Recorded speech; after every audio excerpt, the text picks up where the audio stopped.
မင်္ဂလာပါထုံးပေါက် channel ကနေပြန်လဲကြိုဆိုလိုက်ပါတယ်ဗျ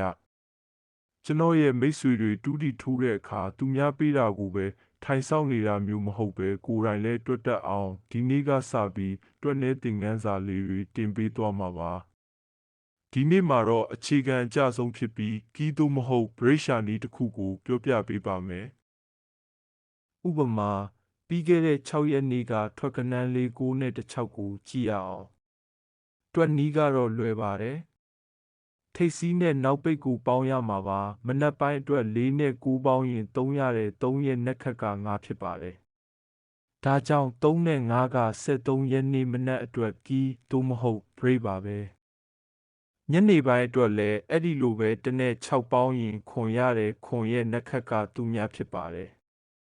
ဒါကြောင့်ခွန်နဲ့သူများကညနေပိုင်းအတွက်ကီးသို့မဟုတ် break ပေါ့ကဲအခုပြောပြပေးလိုက်တဲ့နီလန်အရမနေ့က73ရက်2လ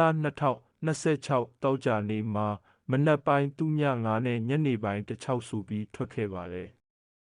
ကျွန်တော်တို့တွေ့ထားတာမနက်ပိုင်းမှာကွက်တိမှန်ကန်ခဲ့တာကိုတွေ့ရမှာပါဗျ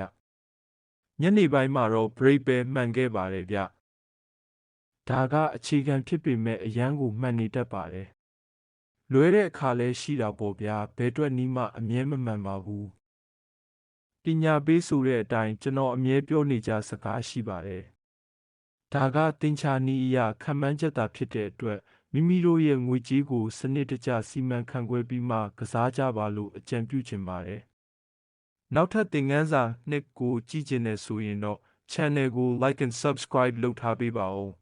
။ကျွန်တော်တို့တင်ချင်းသိရအောင်ခေါင်းလောင်းလေးကိုအောက်မှာထားကြပါအားလုံးပဲကံကောင်းကြပါစေခင်ဗျာ။